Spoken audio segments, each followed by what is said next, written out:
Saint election کے لیے P T I کے صنم جاوید، یاسمین راشد اور فیصل جاوید سمیت 6 امیدواروں کے کاغذات نامزدگی منظور، جبکہ مراد سعید، اعظم سواتی کے مسترد کر دیے گئے۔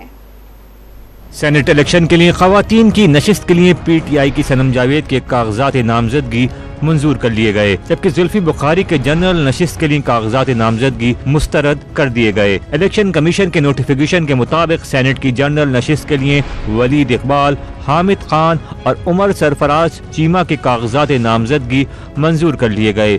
یاسمین راشد کے بھی ٹیکنوکریٹ نشست کے لیے کاغذات منظور ہو گئے۔